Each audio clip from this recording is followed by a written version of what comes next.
think you once needed a ride and I carried you in my trunk, right?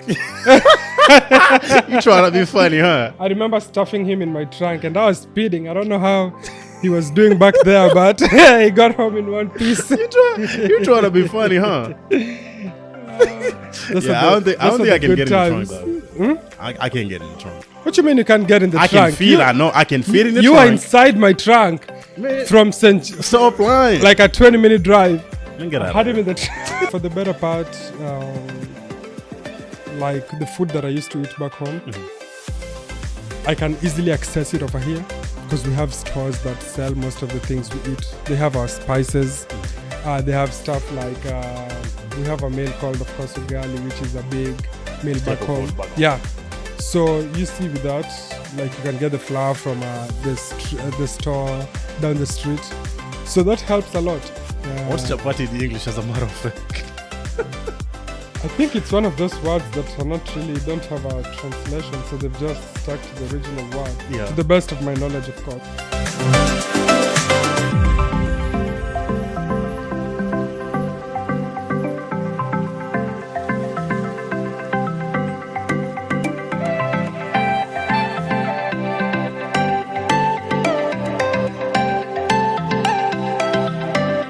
All right, guys.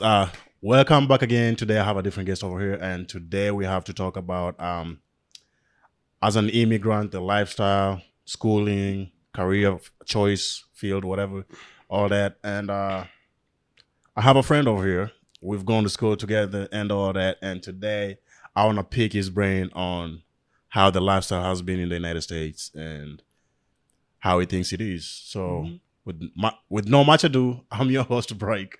And Hi, everybody. My name is Calvin. I'm happy to be here today, and I think we'll have a good time. move your mic close. Don't speak away from the mic. There Stop we hearing. go. It's not biting, bro. It's not biting. You good. You good. It's not biting. So you being here, tell us, or for the people out there want to know more or know you, tell us a little bit about where you're from. I'm from Kenya. I moved here in, when was that? In 2018, December, right after Christmas. Yeah. Right after Christmas, the winter. Yeah. During How winter. was it for you? The winter was not that bad at first, but I remember it snowed a couple of days after. So that was a big change. But while I was moving over here, I'd already been told about what to expect. Yeah. So that kind of helped because I came in prepared. You know, jacket, gloves, scarf, everything. You had all that. Yep, I was ready. Man, I was not ready for that. I don't think I can. The only jacket that I had was Wait, what season did you come? Was it winter too? I came in August, so pretty Oh, much in the that's fall. summer. Yeah, it's in the fall. Yeah. I think I only had one jacket, if I should say. It was a coat, actually. It's a long coat. That's the only one that I had. Like a trench coat. Yeah. And I had a lot of t-shirts. And the one thing that I used to hate, like, I didn't like shorts. I never liked shorts back home. I never liked shorts. So I came with a lot of we say trousers. I'm sorry. Americans say pants. Pants, yeah. I think I've used the word trouser to somebody, and they're like, "What is What's a trousers?" trouser? And I'm like, because I'm so used to trousers. I'm used to saying trousers. Yeah. So somebody was like, "What is that?" I had to be like, I didn't even know how to express it, but I was like, "Okay, pants." To be honest, I forgot the word trouser. You forgot it? I still have it. I still use it. Sometimes I pick and choose, or sometimes it might come out without knowing. But I think I love. words like trouser, it's the UK system. Yeah, it is. 'Cause, yeah, But the Kenya, we British know the system. UK English though. Yeah, because we were colonized by the Brits. Yeah. So we just followed up after stuff that they were doing. So yeah, when you're over here, sometimes you have to learn words. Sometimes it might be different, meaning the same thing, or some people don't know about it. But when you talk is when they know. But anyway, yeah. It's words like, for example, like chips. You see? You talk about it. I think the first time I went, I think I was still in Pennsylvania at the time. I went to order food. It was McDonald's, if I remember correctly. It was McDonald's. And then I went to order food. I said chips. Wait, chips back home is It's fries. So what's chips? Oh, chips over here is that had me confused for a minute. You was confused. I've noticed the word yeah. So being home, it's normally chips. Chips, So, yeah. Fries are chips. yeah. And chips are crisps. Crisps. Crisps or crisps. Yeah, one of those. Yeah.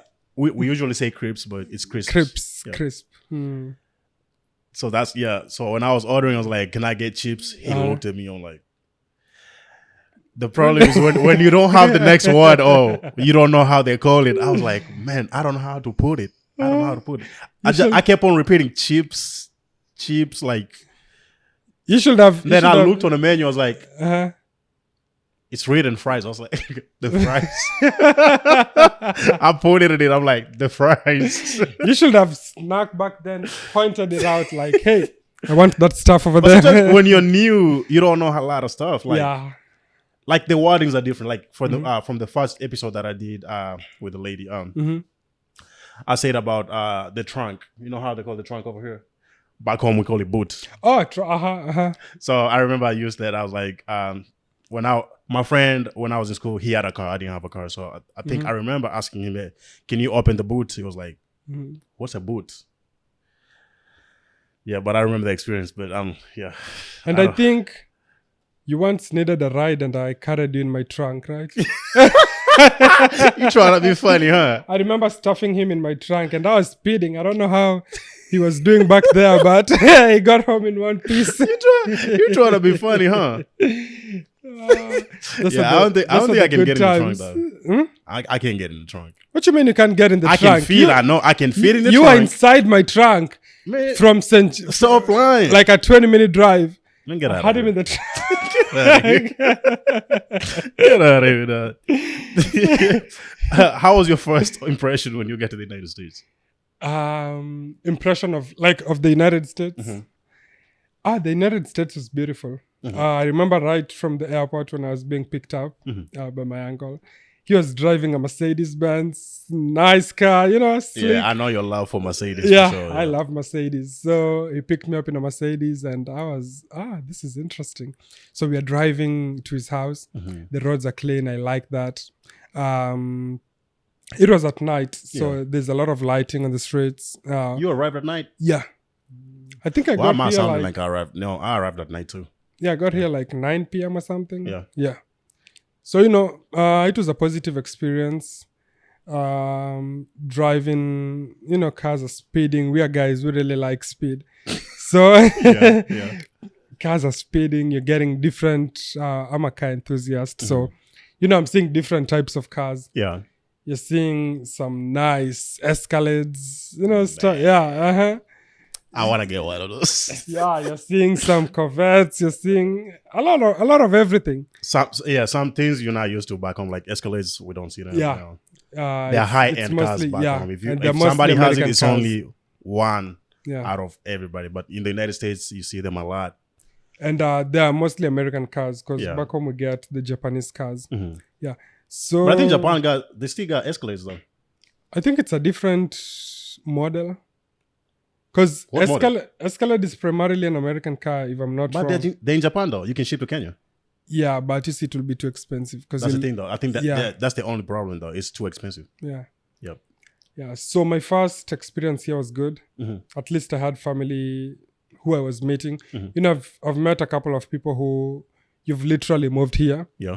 And you're by yourself. Yeah. So I don't even know how they coordinate that. Imagine getting an Uber on your first day here.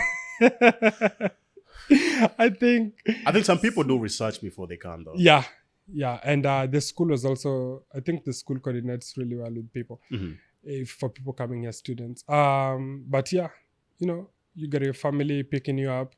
That was really good. You get home, you take a warm bath. You got food waiting for you. You've been on the plane for like 20-something hours. You're so tired. For sure. Yeah, you just want to go to bed. So that was a really good experience for me. Do you be having jet lags or what? Oh yeah, I remember, and it was right after Christmas. I think 28th, 29th, and I remember on the first New Year's Eve, so 31st at midnight. Yeah, We were all in the living room and we were watching the balloon drop in Times Square, New York. Yeah. And I could barely keep my eyes open. I was so tired and I was struggling, and they were like, I really wanted to see it. So it's around 9 p.m. I can barely open my eyes and I have 3 more hours to go. Well, needless to say, I ended up passing out. I didn't get to see the balloon. Yeah. Yeah. So but I remember. I think your impression. You've talked to me about it. I think your impression was the roads. You were so fascinated. I loved the roads. Yeah, you were so fascinated by the roads. I could picture myself speeding on it. I don't know, Kenya. Nowadays, I don't know how they are, but I remember before I came over here, we have a lot of bumps on the road. Speed bumps, yeah. Yeah, speed bumps. And when I came to the United States, we don't have a lot of that. Which is changing because I've been driving across some streets and I'm seeing, there's still stop signs, but there are also speed bumps. No, I think that's a recommendation that, should I say the village or the community? Yeah, like community based. Yeah, they ask for it because, kids be playing outside, so they don't want people to be speeding on. So they're asking if they can have speed bumps. That is true. Yeah. Because I'm starting to see more and more of them. Yeah, but for me, it was pretty much majorly on the main roads. Like in Kenya, we have them on the main roads. No, not on the highways, like just on the... Right now, it's the highways. Because you can't have a speed... hold on. Did we ever used to have highways? Yeah. Before 2018? Oh, yeah. Come on. How are you... Which highway did you know? What's the name? Nairobi, Nakuru, that's a highway. The Nakuru to Kisumu, that's a highway. That's a highway. Yeah, definition of a highway is anything that's two lane heading on the same direction, and without traffic lights, two lanes, same direction. Yeah. Do we have that? Oh my good lord! No, yeah. Nakuru. You say Nakuru to where? Nairobi to Nakuru. We have 2 lanes. Oh yeah, it's a dual carriage. I'm used to opposite traffic. 2-way opposite traffic. That's what I meant. That's what you meant? Yeah, but I thought you meant like carriage. 2-way, same direction thing. Yeah, we have that too. We have that, but not the long distance like from... No, we do. The one that I know from, if I say from Nairobi to Kisii or Kisumu. We do. We don't. Because I went to school. I used to travel from Nairobi to Kisumu. I used to too. And unless you are asleep. You look I was never the type to pass out as soon as the journey starts. But yeah, we do. And we have Mombasa, Nairobi, Mombasa. Nairobi, Mombasa. Yeah. I can't argue with that. I've only gone on one trip for that. I can't argue with it. The one that I'm trying to argue with is from Nairobi to Kisumu or Kisii. Yeah, I don't think we have we have the 2-way opposite traffic, but not a 2-way same direction traffic. No. We have a couple of them. And let me just check really quick. Okay. Cause the one that I know is the new highway that's been made, whatever, Uhuru built it, whatever. That's the one that I know. Sometimes I think I've seen three-way. That's the new one that I know. But I'm talking about 2017 before I came over here. I'm seeing like the one from Nairobi to Kisumu was constructed in 2008. 2-way. Yeah. Opposite direction, not same direction. Yeah. That's what I'm saying. And yeah. I'm also seeing a couple of the really big ones. I know we have the Cairo to Cape Town, like from up north to south. Like that's the Trans-African Highway. We have one from Nigeria. Trans-African Highway? Yeah. Connecting Africa. We have one from Nigeria to the border. Which country? Somali. Yeah. Passing through Kenya. I should go and drive over there. I think I want to experience that highway though. Yeah, just rent yourself a good car, a good Toyota. I don't like Toyotas. You're the Toyota friend for sure. I know that. I know you're the Toyota friend. But anyway, what surprised you the most when you moved here?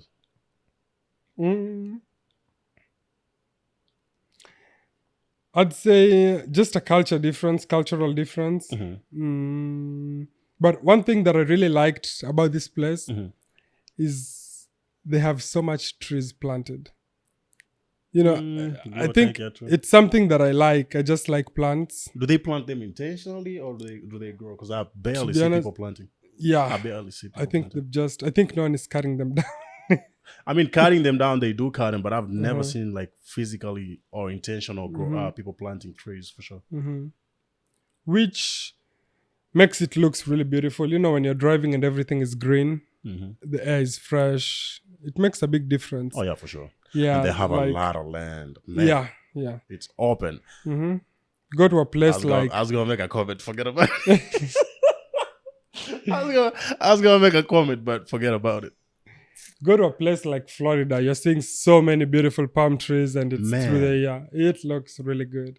It reminds me of Mombasa. Mombasa looks the same. Yeah, They got Mombasa, a they lot have of those palm trees. Yeah. Yeah. hmm Man, I want to visit Kenya again. What's the last time? What's the last time you go to Kenya? Oh, it's been a while. I do not even remember. It's been a while. Yeah, I went last year, but I didn't have too much time like for exploring and all that because I know it's changed from 2017 to 2024.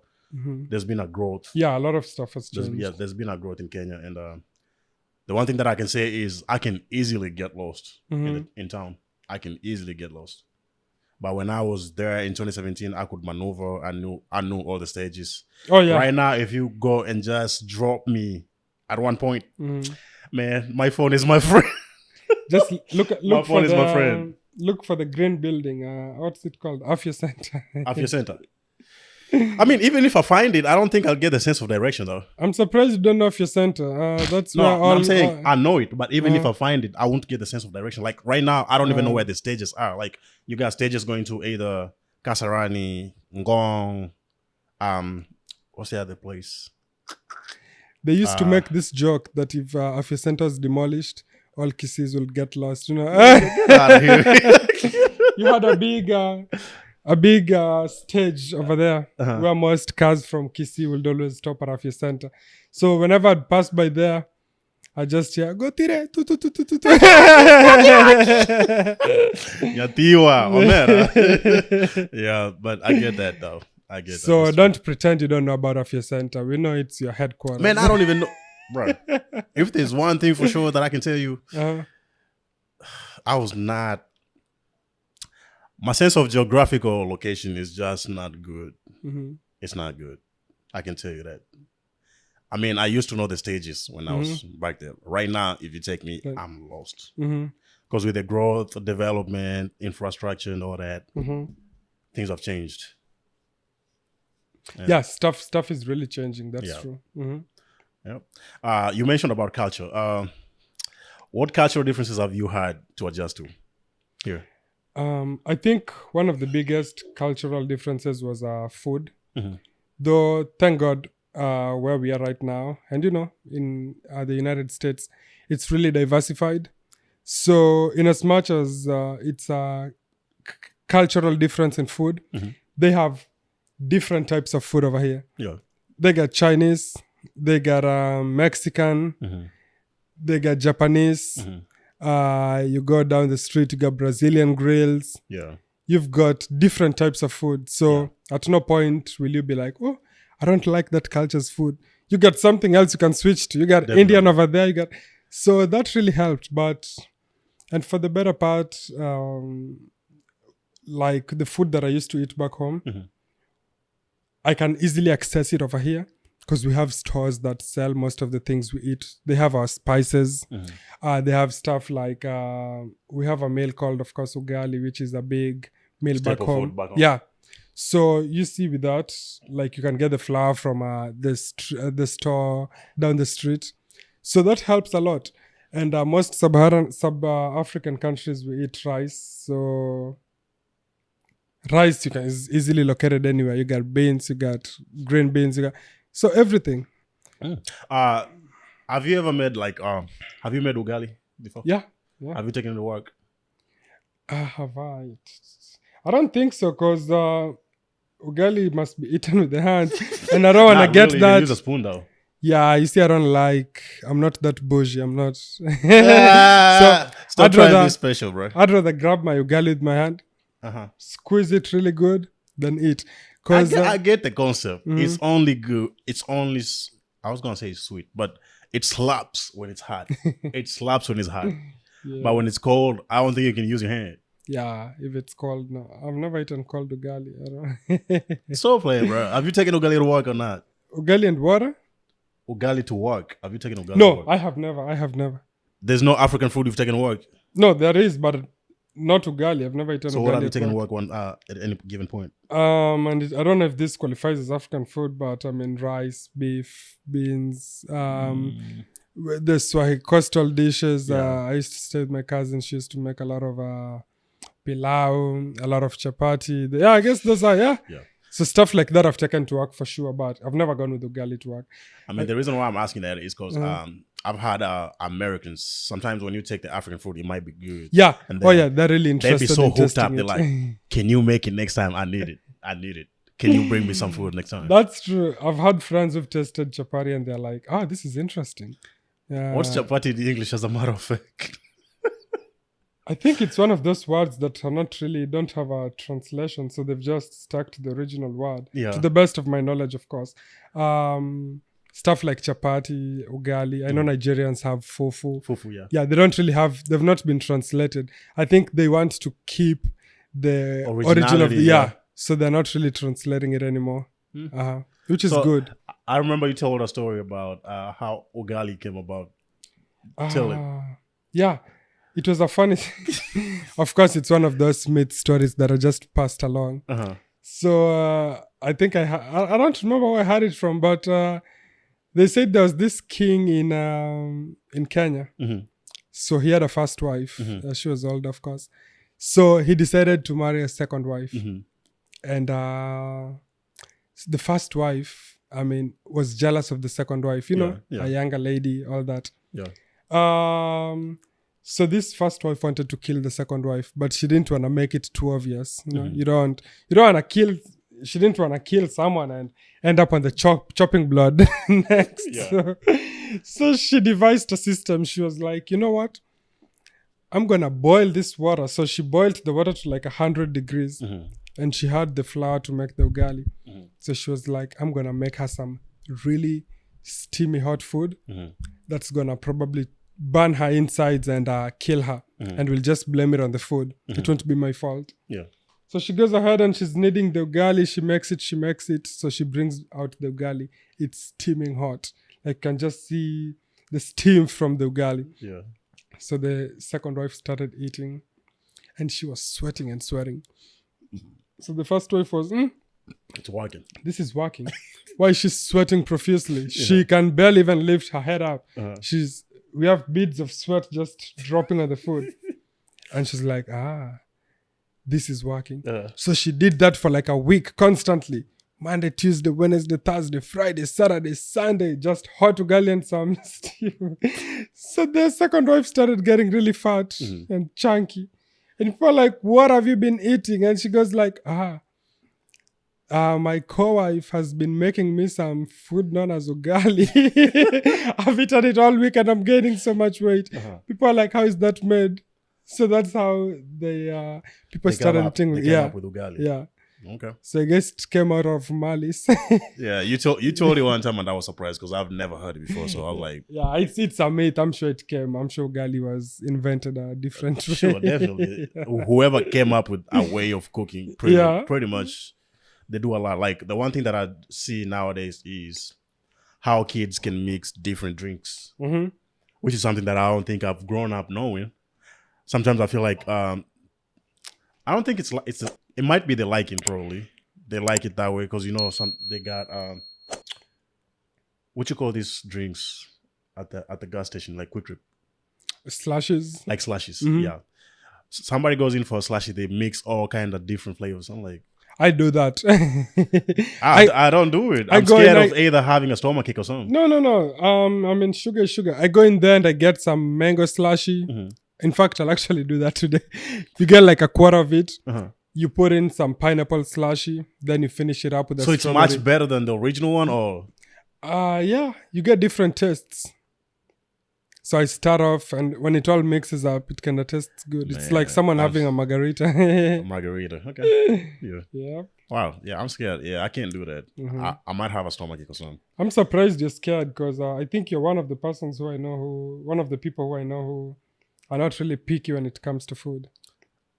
I'm not picky for sure, but I don't think I'll mix it just like that. I mean, I can drink them separately for sure. Uh-huh. I can drink them separately. Uh-huh. I just don't want to mix them You don't together. want to mix. I mean, I get it, they get mixed in the stomach, but I don't want to do it intentionally. Yeah. You don't want that taste in your mouth. Not really the taste. It's just the fear of unexpected. Well, why are you fearing something that you've not tried? Try and find out. We are not the same. We got different bodies, bro. We got different bodies for sure. What's your favorite food? Since you talked about food, what's your favorite food in the United States? I am not that big of a foodie, so You sure? Because last time I met you, you ate 5 plates. yeah, I wish. I'd be so big if I was to eat that.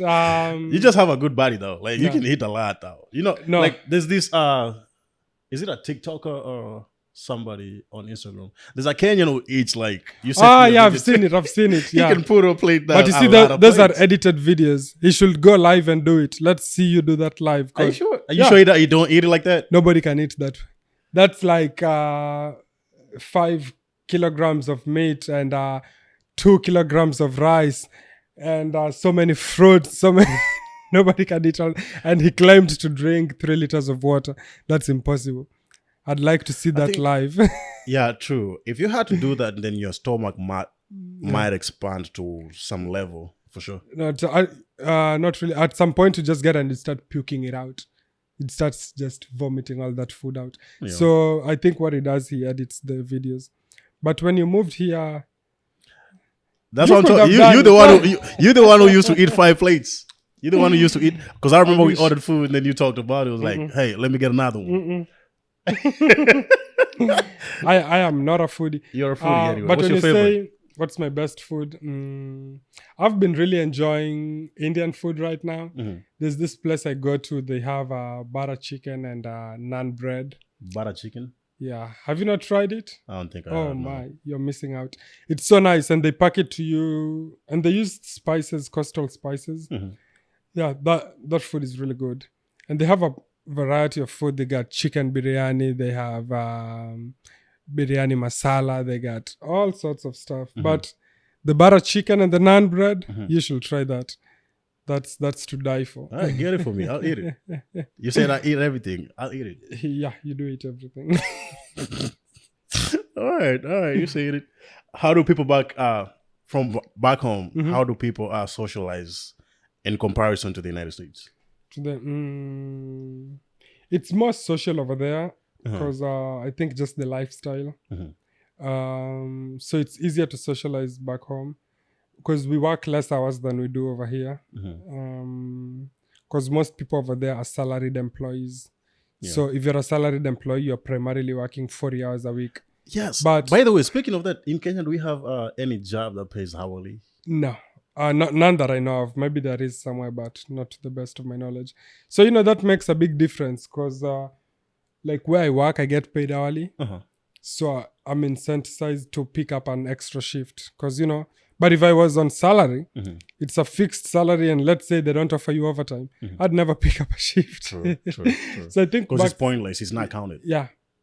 So I think back there it's salaried. You're working 8-hour, 5-day week. So you get people free from Friday, Saturday, Sunday.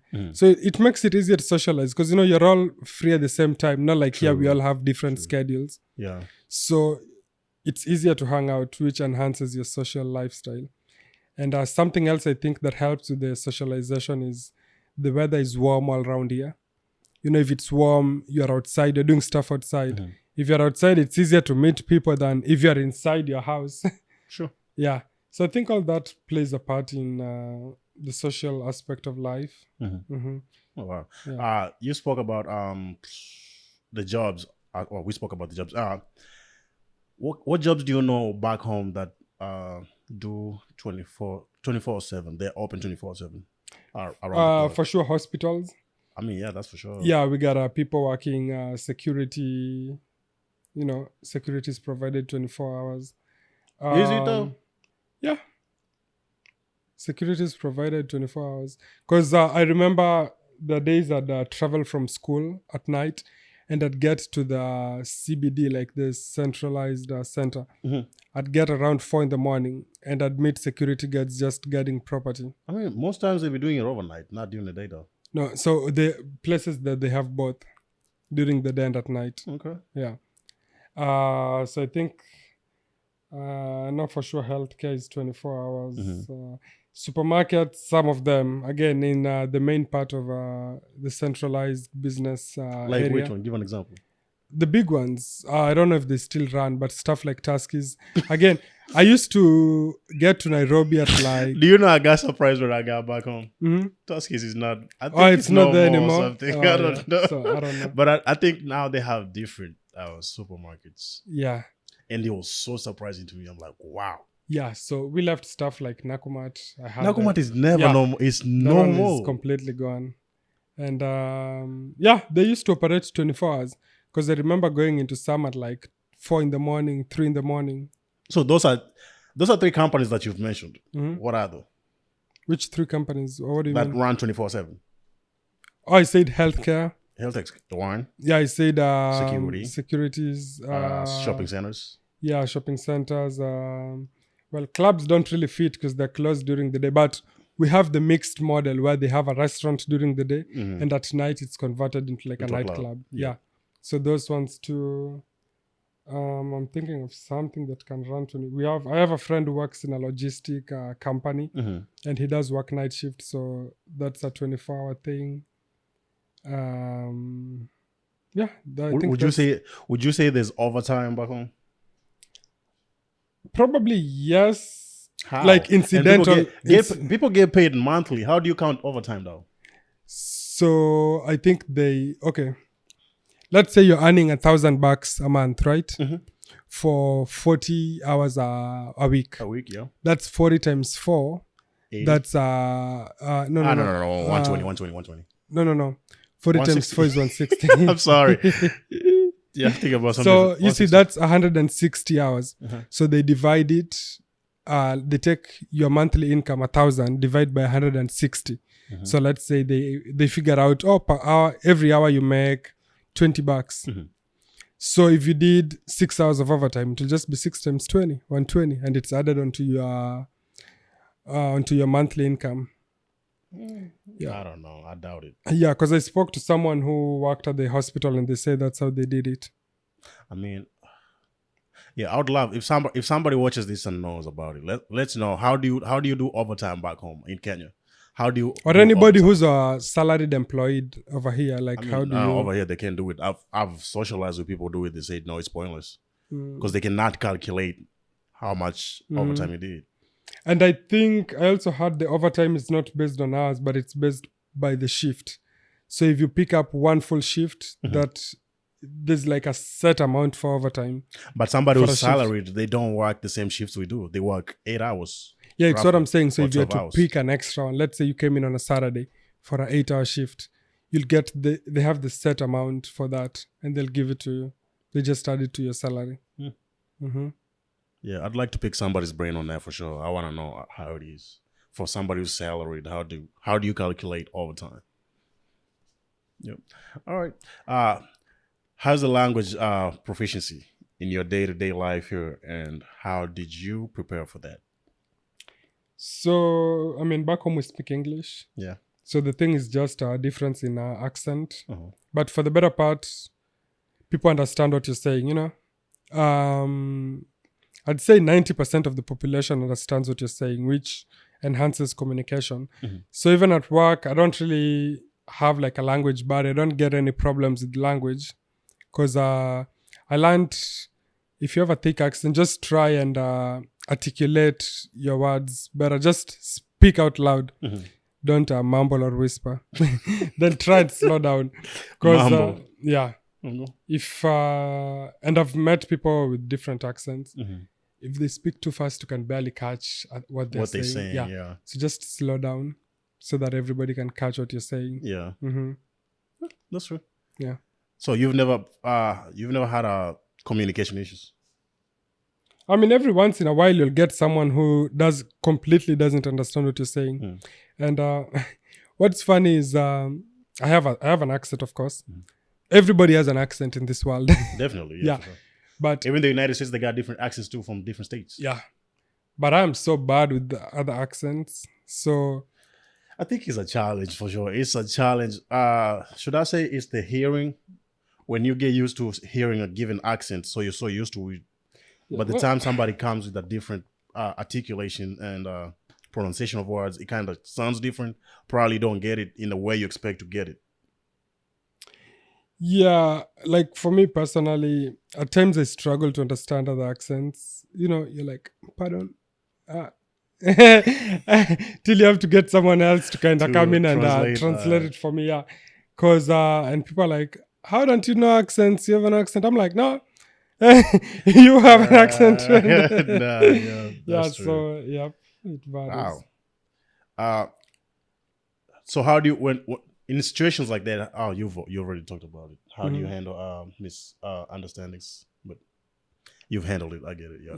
Yeah, I think the main thing is, especially working in a healthcare field, Mhm.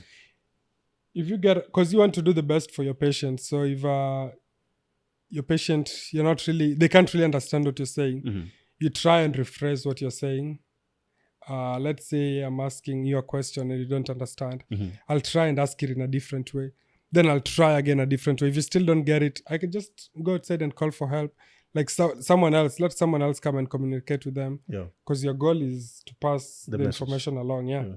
hmm So it's not really like something that's offending you or anything now. Mhm. No. Oh wow. Yeah. Onto social and personal life. Do you feel like it's easy to make friends Here in the States? with local students here? And generally, yeah. Well, I was a student, yeah, because the program I was in, we had to do clinical hours. So, they group you up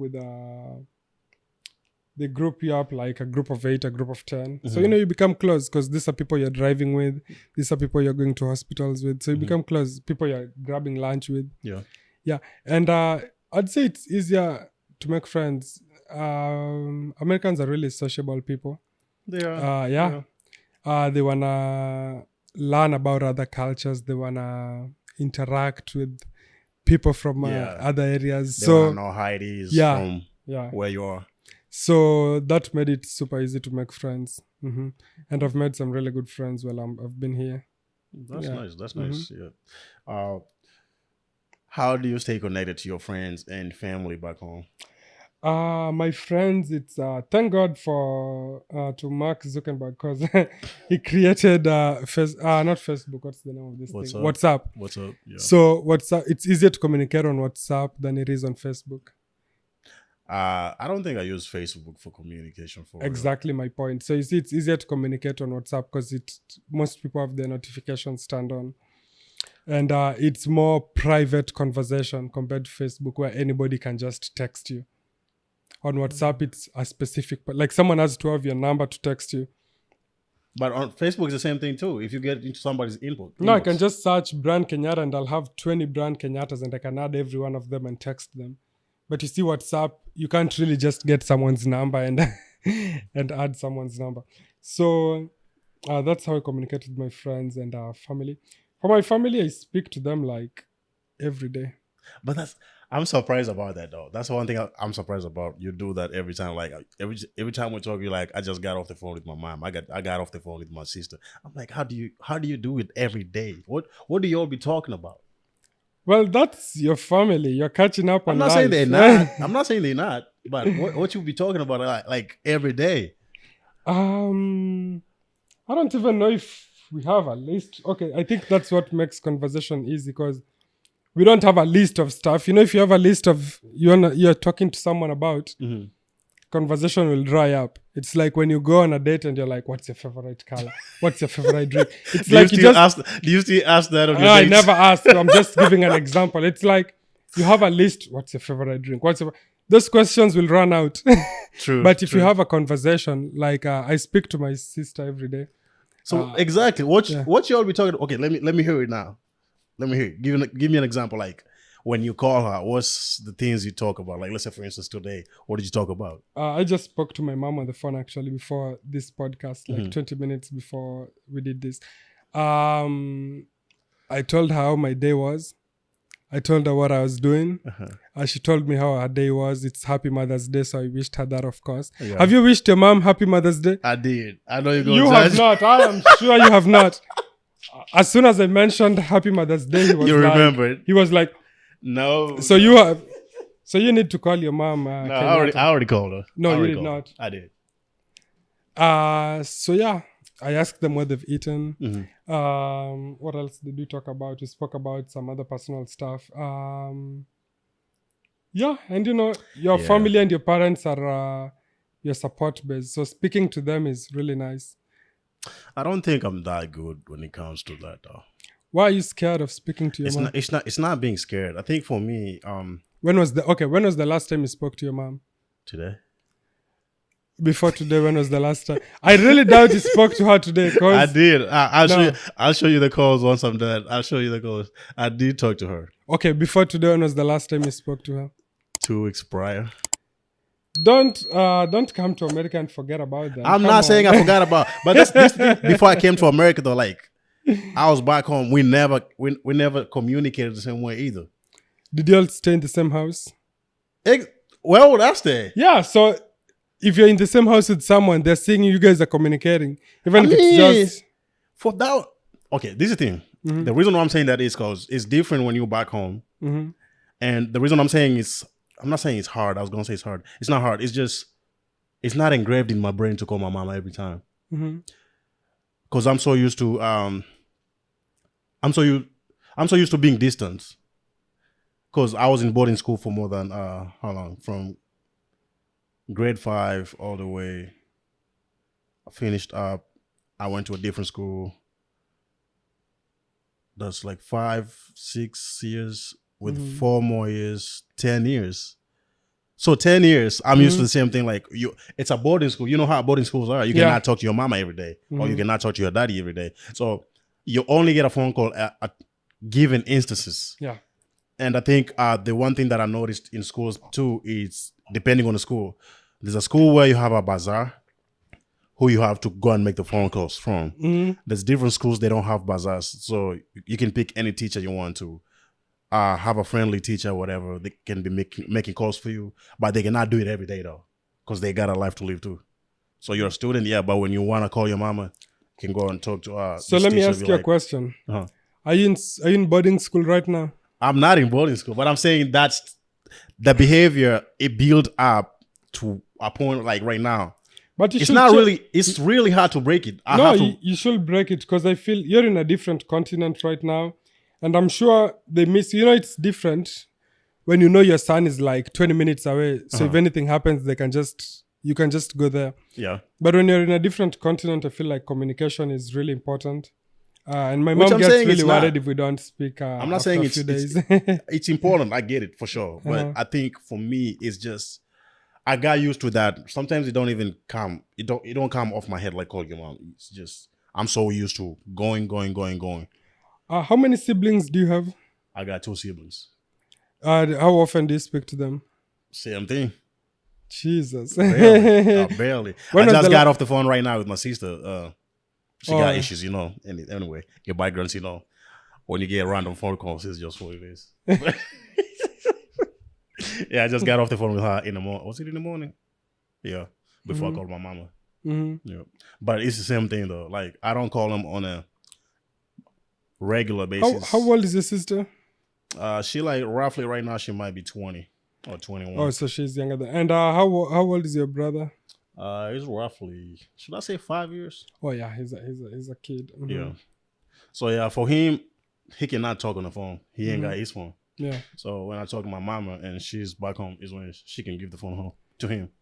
Yeah. I'll throw the question you asked me back to you. So when you spoke to your mom today, what did you speak to her about? Today was majorly I was checking up on her. Then I wished her happy Mother's Day. Told her I love her. But that's the thing. I want her to understand it though. Like even on this video, I want to say I love you though. I love you, and I want you to know that I do love you. Just because I don't call you, it's not like intentionally I don't want to call you. Just I'm so used to being in boarding and not calling. No, you need to change that. You need to, and it doesn't have to be something that's scheduled. like I mostly make my phone calls, and my sister will confess to this. I mostly make my phone calls when I'm driving. Mm-hmm. You know, you have a 30-minute drive, let's say to work or somewhere. Mm-hmm. That's when you call. Like it's But I never think about it though. Like for me, I love my music in the car. That's one thing though. I love my music. well, do you love? No, that's a corny question. But yeah, you should. Just ask the question. Ask the question. No, I was gonna say, who do you love more, your music or your family? I do love my family, yeah, for sure. But I'd rather choose to listen. I'm not to music saying on that the it has to be a 30-minute phone call. No, it can be just a 5-minute phone call. People appreciate that. I'm not saying they don't, but I'm so used to it, bro. I have to break the monotony for sure. Mm-hmm. But do you speak to your friends from back home? barely, same thing, barely. Do you have any close friends? You were there recently. Like, do you? My close friend. You're the one person that I can call anytime that I want to. No. I'm saying like from back home. Back home, I do. You know how people are back home.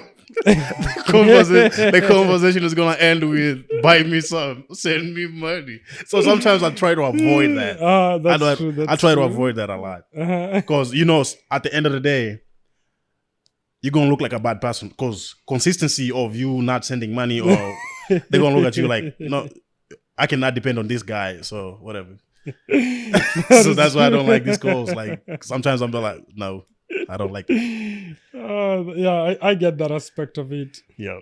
For my friends, I think for them, I don't speak to them as often as I do with my family. Mm-hmm. I'd say maybe a text here and there, and we have I have some very good friends back in Kenya from my high school days. Shout out to people like Wesley, you know. Wesley, you've had it. I haven't spoken to them maybe in a month, but even if I was to call them right now, yeah, the friendship is still intact. Yeah. Yeah, I'd say that's the thing though. Yeah, but I'm gonna change it though with time though. I do have to change it. Yeah, they say no man is an island. Yeah? No man is an island for sure. Yeah. I know that. I get that for sure. What has been the best way for you to feel home in a foreign land? The little comforts, you know. Like what? Like the family members, and even just what we were discussing, like just speaking on the phone call. You know, nowadays there's FaceTime, so you know I'm FaceTiming my mom. Man, I've never video called or FaceTime my mom. I feel like, damn, I'm a bad person. You are a bad person. I'm a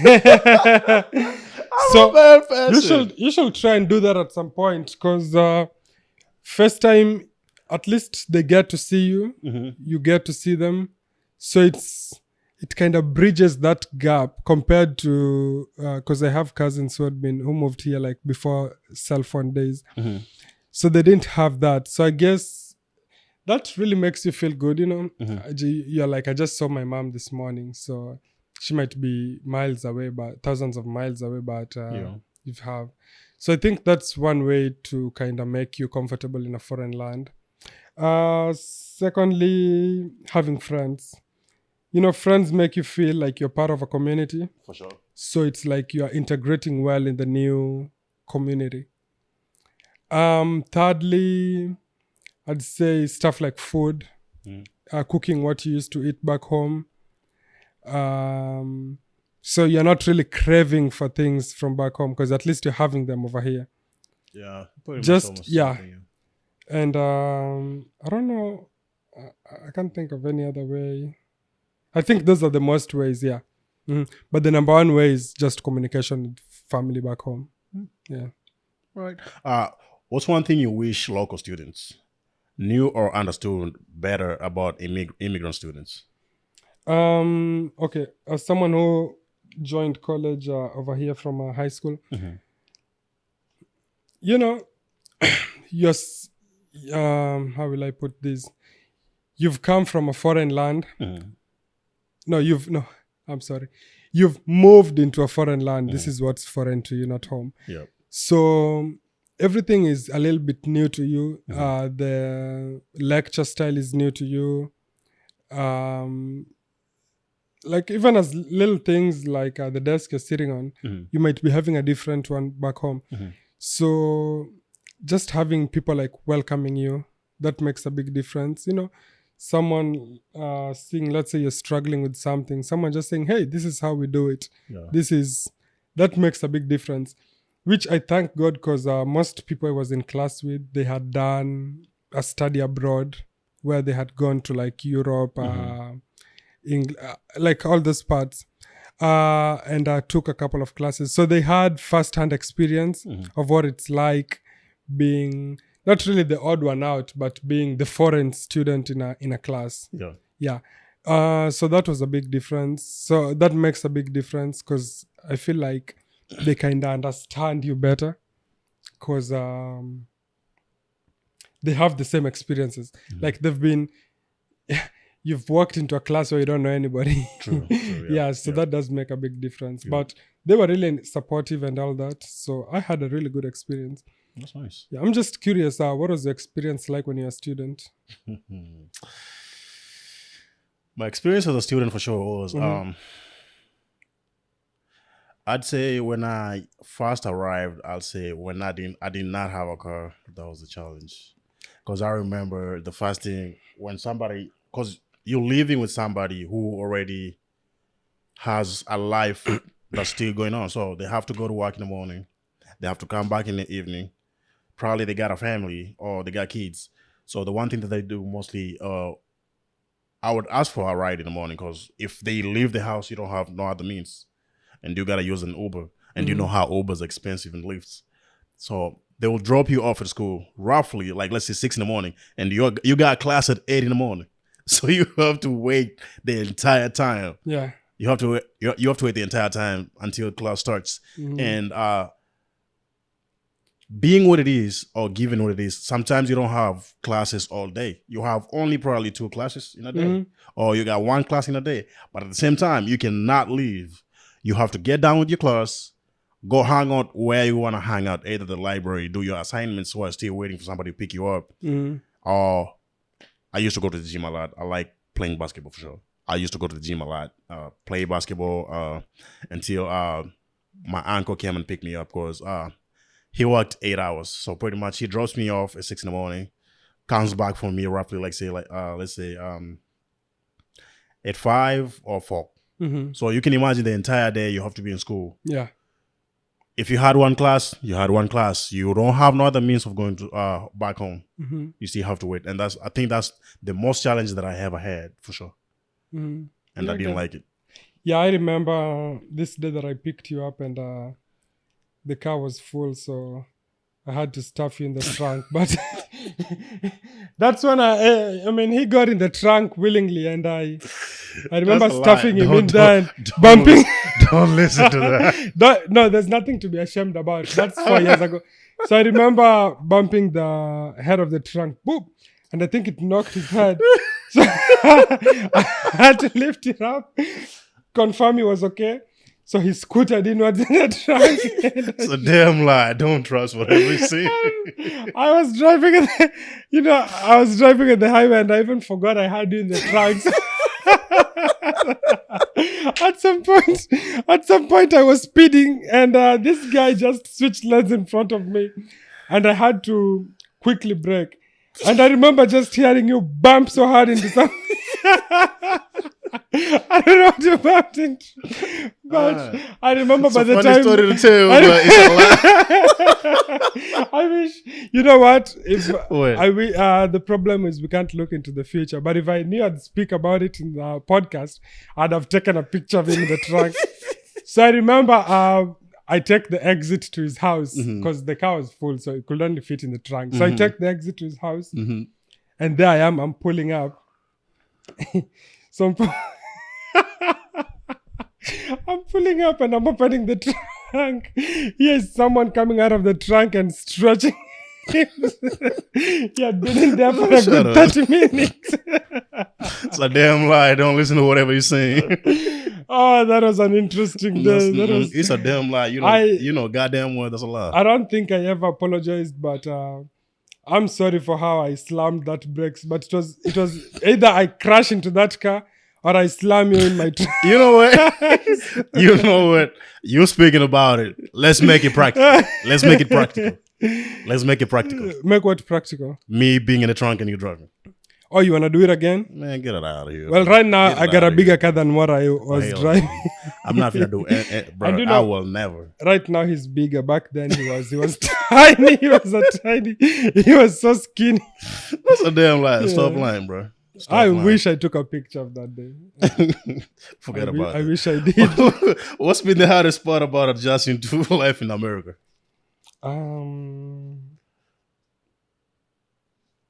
I'm trying to think with adjusting.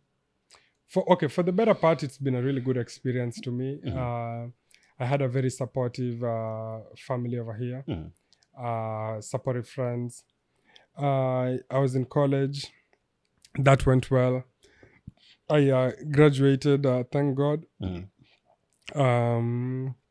Working, that's going well. So I think for the better part, everything has gone well. I have not had really any moment defining obstacles that Yeah. I'd say were hindering my progress. So I thank God for that. That's So how do you handle moments of homelessness? Not homelessness, homesickness. But I can, you can be homeless too. Yeah. So how do you handle moments of homesickness and isolation? Luckily, I've never been homeless. Yeah, true. So again, what really helps with homesick is speaking to family. You should try it from time to time. Man, So just you're gonna get on me on that for sure. I just get on your phone, FaceTime your mom, FaceTime your siblings. Just talk to them, let them know what's going on. Because everybody's there for you. Everybody wants to see you succeed.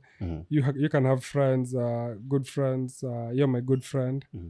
We speak a lot.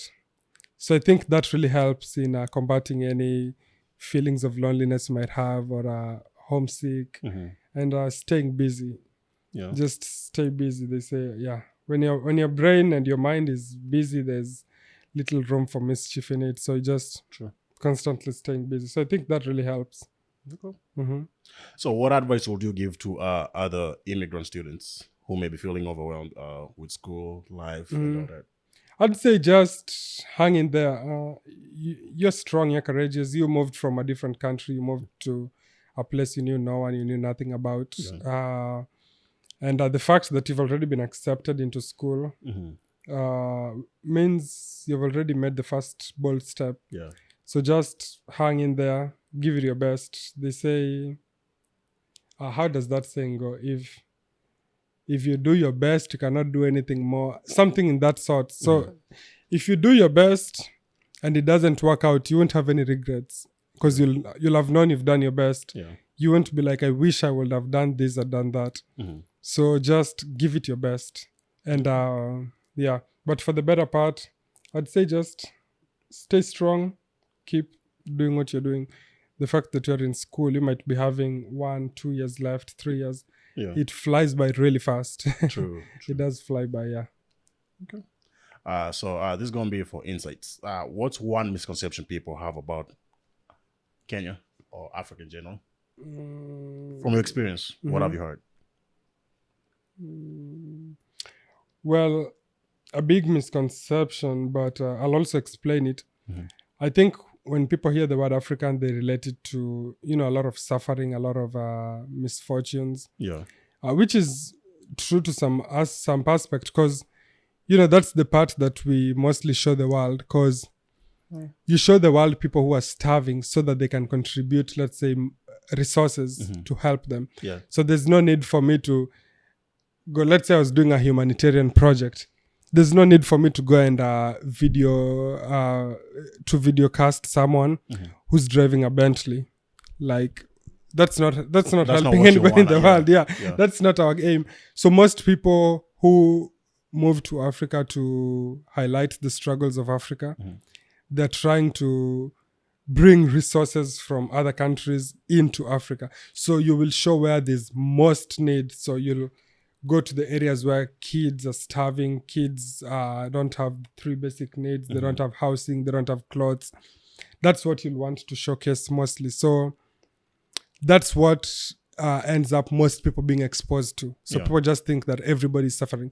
Not everybody's suffering, but there is the poverty level. I think it's one of the biggest poverty levels in the world, in Africa, a third world country. Yeah. So I think that's it's part of misconception, but it's also a truth. Yeah. But there's other misconceptions though. Like I get there's ones where people think we live in the bush. Yeah, you get people who ask you, do you have any lions in your living room? Do you have If a I had a lion as lion in pet? the living room, I'd be dead. Come on. Like someone asking how many, I don't know, just wild animals. Yeah. Like how many leopards do you have in your homestead? Like, come on, if you That's had to not think, realistic. if you had to think about it logically, you'd be. I mean, the only place that I'd say I've been shocked to see people petting animals like wild animals. Like it's a snake. Somebody can have a snake in the house, like literally in the And United States. that happens, yeah, a lot of. And they sleep in bed, bro, Yeah. like together. I'm like, whoa. I have a friend who has a snake. Anytime I go there, I make sure that snake is locked. It's caged before Yeah. you get in the Yeah. house. Last thing I'd want to put on my shoes and find the snake inside. Man, tell me. No, I think I'd have a heart attack. So, yeah. And there's also this story that I had, and it actually happened. This lady who had I can't remember what type of snake it was. So, she was sleeping with the snake, just like her pet, how people sleep with the cats and everything.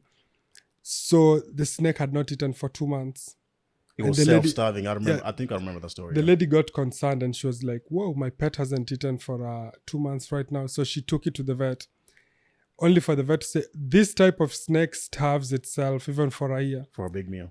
Yeah, for a big meal. Turns out every night when the snake will come and straighten itself out It was to her sizing body, her up. it was sizing her up, figuring out how much more room do I need to swallow her yeah. whole. Yeah. And snakes can swallow you whole. Yeah. And they'll just lay dormant even for a year, just slowly digesting your meat. For real? Yeah, that's what they do. They eat that just for a whole year? Yeah, it can just lay down yeah. So, with me, I think I'd not keep snake as a pet. I'm not bashing anybody who has a snake out there. It's just not something personally I'd do. Yeah, I think the one surprise that I think most Americans have is when either they visit Africa or they see videos in Africa. We don't allow dogs in the house. They're meant to be outside. Though that's changing. But now 'cause, this is changing. Yeah, it People is trying changing. to, yeah. Mm-hmm. But I remember back in the day, like even the one thing that I know for sure that surprised me when I moved over here was like if I drive and I see a snake, I'm not supposed to run over it because that can be a jail case or something. You can end up in jail. Yeah. But in I guess- Africa, it's something normal. I want to run over it because I want to kill it. Yeah. So yeah, that was my first surprise. Like when somebody told me that, I was like, whoa. Mm-hmm. So I have that fear right now. Like if I see a snake, I'll just stop my car and let it do what it do. Yeah. Let it do what it do. What's one thing you've learned about yourself since you came over here? I'd say the biggest thing that I've learned and I've surprised myself is my strength.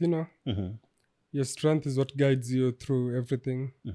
Moving to through your school, through work, just the little hindrances you might get here and there, Yeah. the little predicaments you might encounter, and it's your strength builds into your resilience, and I'd say that's one aspect that I thank God for, because I feel like it's really molded me into who I am. Okay. That's nice. Yeah. To the final part on the advice side, what advice would you give to someone thinking about studying abroad for the first time? Do it. If you don't do it, how will you know you don't like it? Yeah. So I will say, do it. If you succeed, there's two outcomes. You might succeed or you might not. But either way, do it. And do it to your best, just like I said earlier. If you give it 100%, zero regrets, you move over here and you don't succeed, like school is too hard for you, but you give it 100%. Yeah. You'll move back home. There's no morning you'll wake up and be like, I wish I submitted that assignment on time. No, because you did submit it on time. You did the best, yeah. Yeah, you did the best you could at the time. It just wasn't enough. Yeah. So yeah, if you are planning on moving anywhere, not just here, even if you are here and you're planning on moving any of the other 6 continents, you should do it. Yeah. So yeah, don't hold back. All right, we've had it all. And with that, we come to the end of the video. We appreciate you for watching and everybody else for watching. And come back for more. We got more. If you want us to talk about something or you want me to question about something, leave it in the comment section. I'll make it my due diligence and do it. Yeah, without too much to do, no remarks. That's the end of it. Not unless you got something else to say. For the audience, I'll try my best and find the video where I fit him in the trunk. Though unfortunately, there's no Stop flying. Get out of here. Well, thank you so much, everybody. It was nice being hosted by you, Brian Kenyara. Thanks so much. All right. Until next time. Bye.